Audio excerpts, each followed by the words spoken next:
What is up, my podcast listeners and my YouTube subscribers and all my other followers over social media? This is your host, Rafał Matuszewski, and I am bringing back another great episode about hip mobility. So I've done, I believe, one episode about hip mobility and what you can do. And, the hip overall is a complex joint. It can move in so many different directions. So like the three exercises I gave before just kind of scratches the surface on what the hip is, capable of. And, sometimes you need to indirectly attack the hip in order to, get it to move the way you want. A couple things before we move into, the exercises and things like that. This is actually, what's interesting, this is the first time I haven't rambled about random shit before starting an episode. Anyway, those who are listening, 100% you should probably watch this episode on video through my YouTube channel. So hit the show notes and watch it. Because it's going to be very interactive in a sense that I'm going to be demonstrating, explaining, and things like that. The hip. If you have painful hips right now, some of these exercises might not be good for you. If your hip has been bothering you for a long time, you should probably go see a physio, chiro, massage therapist, somebody who can manually do something to kind of open up the opportunity for exercise. I'm not saying that, exercise in itself is not going to help. It will, but to a certain point. But this is what usually happens is when in a clinic setting, when I am with a patient, sometimes they will be in that, flared up state, or their hip has been always painful for so long, and no matter what exercise I give them, there's always going to be some sort of pain, and you have to dial it back so much to make it really specific for them. Sometimes that first line of defense is okay, let's get that inflammation stage down, because no matter how many exercises I layer on top, it might not be the best approach. But this is where everything's individual. I've worked with patients where everything hurts, but then we find a different way of doing a hip mobility exercise that's actually going to work for them. So that being said, we can kind of move on. Say, for example, you don't have an acute pain or chronic pain, and you're basically at that point where you're like, fuck, my hips are tight. I need to fucking move them, do something to have more hip mobility, and they only hurt if I squat too low, or if I do a lunge, my knee hurts for some reason, that kind of stuff we can work around. So anyway, we're gonna look at hip flexion.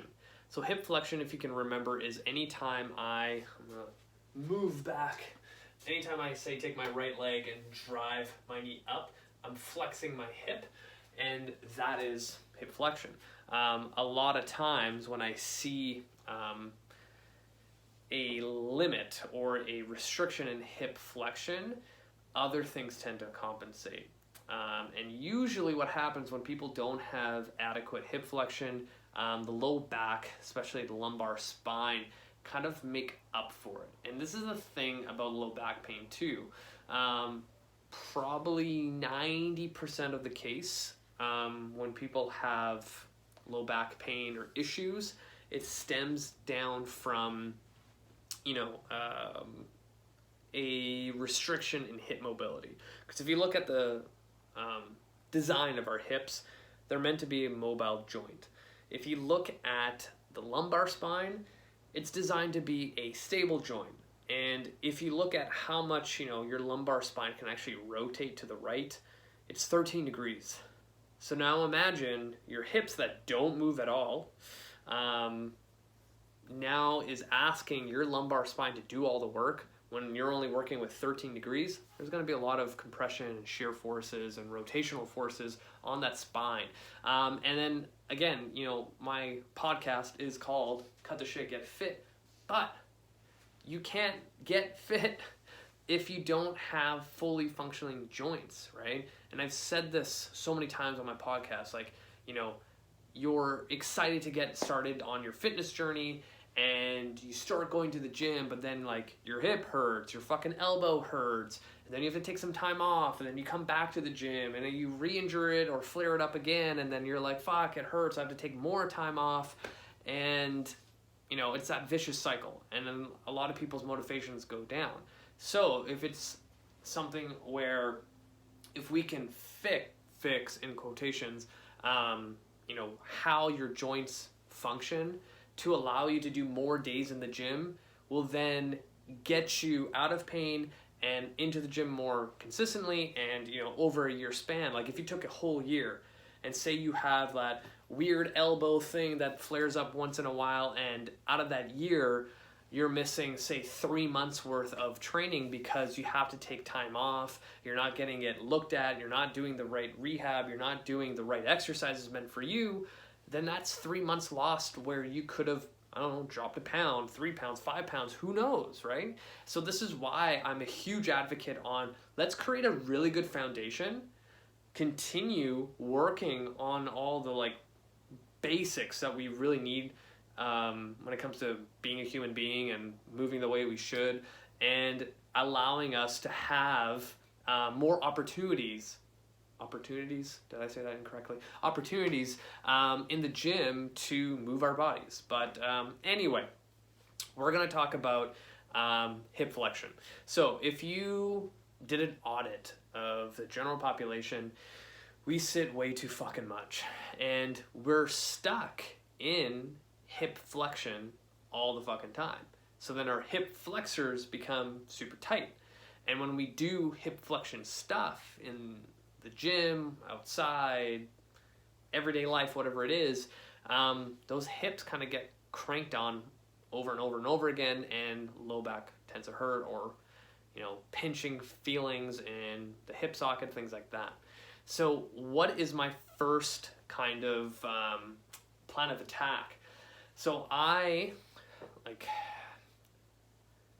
there's a couple of ways I'm going to get into this. So the first thing I'm going to look at is your diaphragm.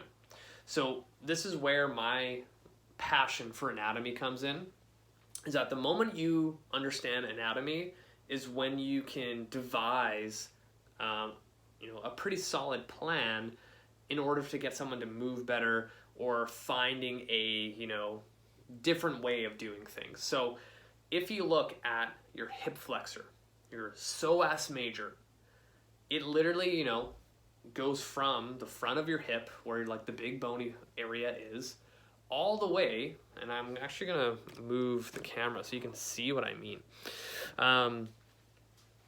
So hip flexor, I'm pointing to my right hip. It goes here, and where it ends is right about here.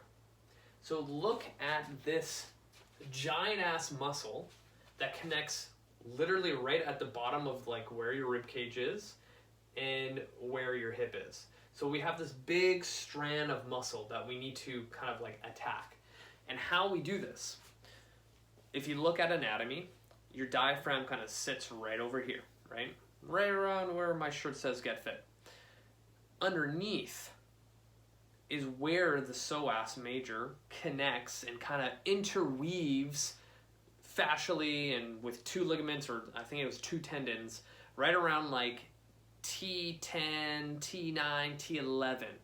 And there's anatomical differences in everybody, so fuck, it could be T12, who cares? Anyway, diaphragm and hip flexor, where we were pointing, directly related. Huge influence on each of them. So now we take this general population person that sits all day like this, on their desk, on their computer, all fucking day. Being in a stressful environment that most of us are in when it comes to work, because again, I would probably estimate that 90% of the people that have a full-time job are probably not psyched to go there on Monday morning, right? We haven't probably And this is going to be another podcast about finding like your passion and doing what you're meant to do on this planet. But anyway, you're probably in a stressful situation, and if you think about it, in stressful situations, you probably don't breathe through your diaphragm. You're probably breathing through this kind of region up in your chest. All those accessory muscles into your neck and traps become super tight, and you wind up kind of here. And then you start breathing through your chest because you're a stressful individual at work, and diaphragm kind of turns off. And again, if you think about that position, we're here, and everything starts getting tight.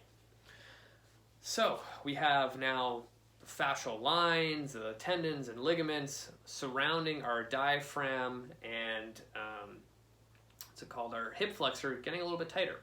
And our diaphragm is a muscle, and what happens to a muscle when you don't use it? It becomes weak. It goes into something called atrophy, where it loses its strength and size and things like that. And now you're almost like hypertonic, and all these accessory muscles in the neck and the shoulders, and everyone's kind of like just jacked up like this. And your nervous system puts on this like emergency brake on everything, and like no wonder people are always fucking stressed, right?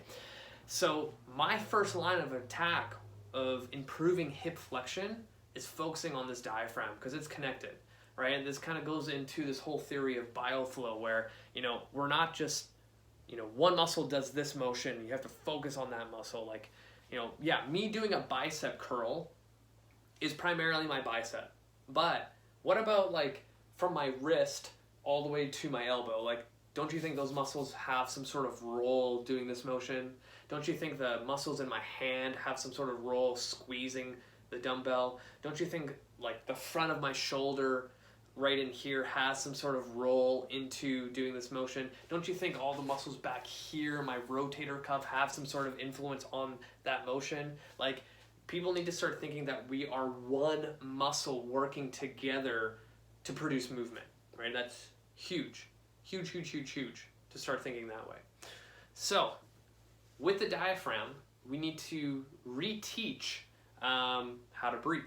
And I'm going to show a couple exercises that I use in the clinic all the time and in like warm-ups with my clients. So we're going to move this guy further down. And I really hope that I get through everything today, because I have a feeling that this is going to take a little while. All right. Hopefully you can see me on the floor. So really simply, if I was laying down, I'm going to have one hand on my belly, one hand on my chest. And this usually starts as an assessment. If I tell a patient, okay, I want you to take 3 deep breaths in for me, it usually looks like this.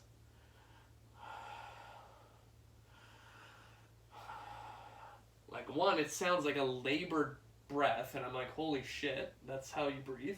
And you can literally see their shoulders and chest come up, and then I'm like, okay, now the next couple breaths, I want your bottom hand where your belly is to only rise, and nothing in this upper hand. And then they go, okay. And like, they can't even think how to get that to work. Like, there's almost like a miscommunication between diaphragm and brain. And they're like, holy shit, why is this hard? And what you should see is this.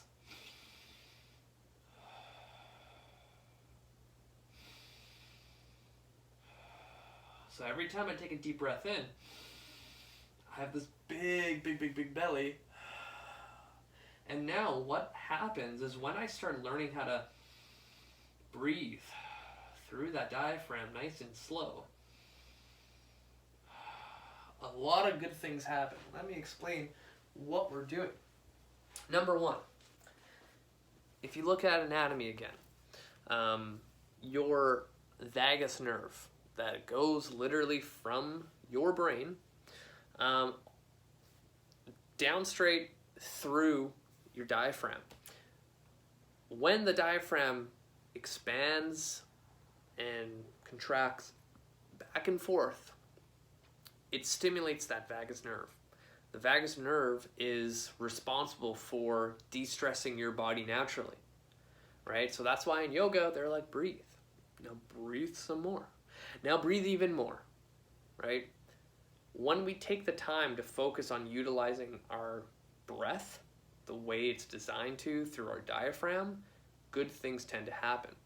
Now, think about my example again in yoga. When the instructor tells you to breathe deeply, what happens when you're holding a pose or a stretch? You notice that you can get a little bit further. What is that? Like, why is that happening? So again, we are stimulating the vagus nerve through our breath, and we're telling our nervous system to chill the fuck out. Because when we don't practice that breath, our whole body goes into that kind of like gripping state, and we can't relax. So your body goes, I'm going to put tension around certain muscle groups or whatever it is, your entire body, to protect you from danger, right? And sometimes the way our bodies are designed sometimes do more damage than good, right? Like the intention is, for good reasons, but in this case, we're creating unnecessary tension or like that emergency brake kind of response. So if I can tell my nervous system to chill the F out, now I have more movement opportunities or movement capacity or more workspace for my joints to move. So now that I'm stimulating my diaphragm with breathing, I can now loosen up some tension on maybe that insertion area of where my hip flexor is, right? So now my diaphragm is moving better. The surrounding ligaments and tendons and fascia don't have tension. So now that tension is now being relieved from that hip flexor a little bit, and voila, my hip can move a little bit more freely. So breathing is like number one that I do with everybody. And I always start in that supine position. But we can do it in so many different ways. So another way where someone's having a little bit of trouble with lying in the supine position, we also go prone. So I do this in my kin stretch class a lot, where I am on my belly, and I just hit my door, that's all good. Hands across, my forehead goes onto my hands, and I'm breathing. Just simple breathing. And all you have to tell yourself or tell your client or whatever it is, that every deep breath in, you want to push into the ground. So it's going to look like this.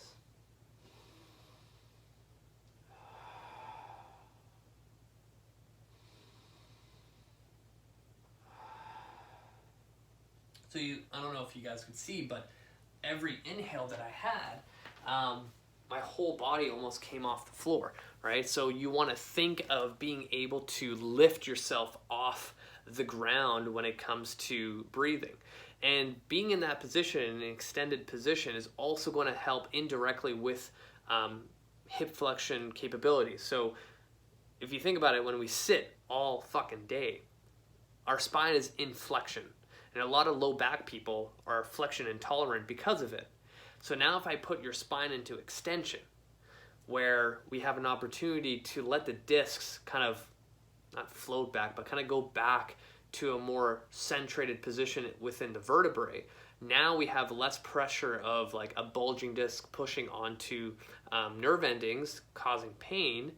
And we're also, again, telling the nervous system to chill the F out.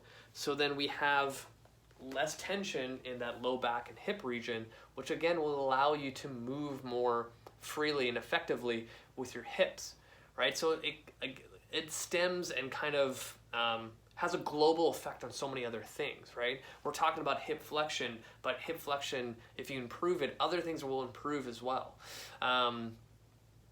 Where was I going to go with that? So breathing. Huge, huge, huge, huge. The second thing that I'll do with working for hip flexion is attacking hip extension. The reason being is if I am in a seated position for 10 hours a day, all the surrounding tissues that allow me to flex my hip are going to be tight, and I need to get extension because those muscles are probably not being challenged at all.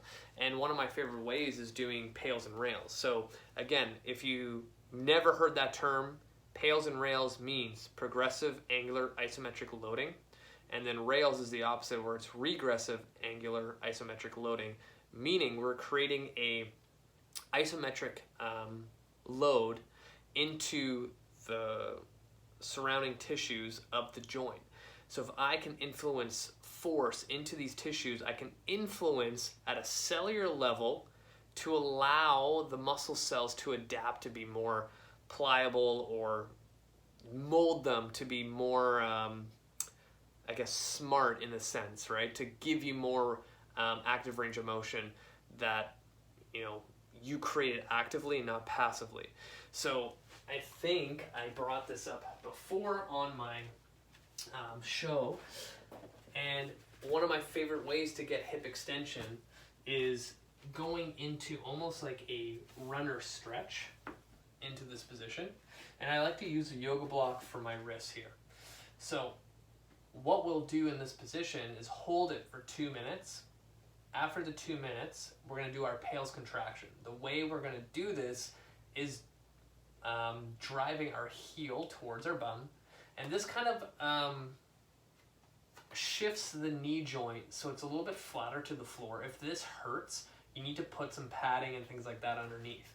So in this position, the pails is going to be my knee driving down into the ground, but I'm trying to think of driving my knee forward, kind of like if I was going to like knee someone in the face. So I'm going to work the front of my hip capsule by doing hip flexion, right? I'm isometrically loading my hip flexors in this position. So I'm going to do that for 10 seconds.